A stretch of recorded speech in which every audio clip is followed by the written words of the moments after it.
All right, thanks so much, Griff. You know, I saw that the Attorney General, Merrick Garland, said, I'm going to put $1.6 billion into criminal justice, victims' rights, and things to that nature. And I'm going to hire 1,000 cops to flood the country and provide the funding to allow these cities to hire more law enforcement. But the problem is this is happening in high-end areas because the cops haven't been empowered. The DAs are not prosecuting crime unless it's a violent crime. They're emptying out our prisons. You put all these three things together over the course of 2 years, and you pass something like Proposition 42 that allows you to steal up to just under $1,000 in 2014. People realize there's actually good money in this. And rather than go get a job at Macy's this holiday season, why don't I go do something like steal a high-end bike from a high-end store? I talked to Jillian Forsythe from Chicago. She's in a beautiful area. And not only was she was robbed twice, and they caught it both times on camera in the daylight. She's outraged. Listen. This is just another level with everything that's going on in Chicago. I know there's some laws that came in that, these are minors who just get off with a slap on their wrist, and they have to know that they're going to be held accountable. I mean, put them in jail or, do whatever, but make them feel like there is repercussions to what they're doing. But they're not. Wow. There isn't. And so when you listen to her tell her story to Brian, your heart breaks. But the average American, when they call the police, given the fact that the cops are stretched so thinly, as you look at some of the bike thefts right there, the police are just overwhelmed.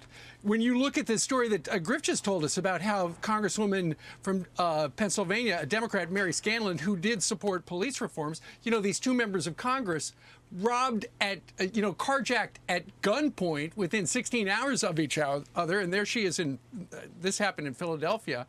The carjackers demanded her car, her purse, her wallet, and her phone.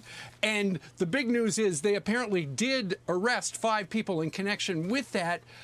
But it was all hands on deck in Philadelphia. When this story hit yesterday, it's like, okay, we got to figure out who stole this member of Congress's car because we look really bad. It just plays into the story that, unfortunately for the Biden administration, is something that people are seeing all across the country, and there is a crime crisis. But because she was a member of Congress, they found her car. The average person just winds up getting a call from the police, and they say, you know what, we're overwhelmed, we apologize, but call your insurance company. Yeah. We're not going to be able to find your car. But because she's a member of Congress, and because it makes Philadelphia look terrible, and the president, who has been soft on crime, it just makes them, this goes to the story. There seems to be little consequence for crime these days.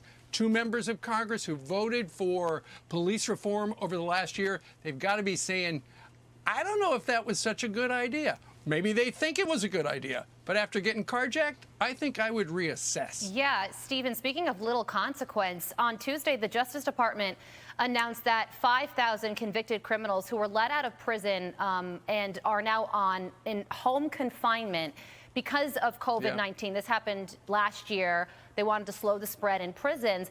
They aren't going back to jail. And Merrick Garland said thousands of people on home confinement have reconnected with their families, have found gainful employment, and have followed the rules. So those convicted criminals, they're not going to be completing their prison sentences. They're going to be home, forever for the rest of their sentence.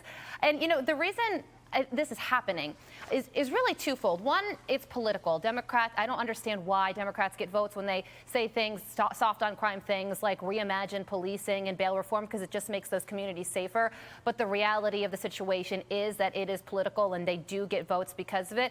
The other is that there is this deep-seated philosophy that America is a racist, horrible country, and criminals are victims of their own circumstance. Therefore, they should not go to prison, and they are victims themselves. And even though you hear Lori Lightfoot and the mayor out in San Francisco say that we need to change things, crime is getting so bad that we need to increase policing, that philosophy isn't going anywhere. So I don't think that this problem is going to get solved. Well, absolutely. That is the big picture from 2 years ago. That was the conventional wisdom. That's the line from Hawk Newsom and Black Lives Matter.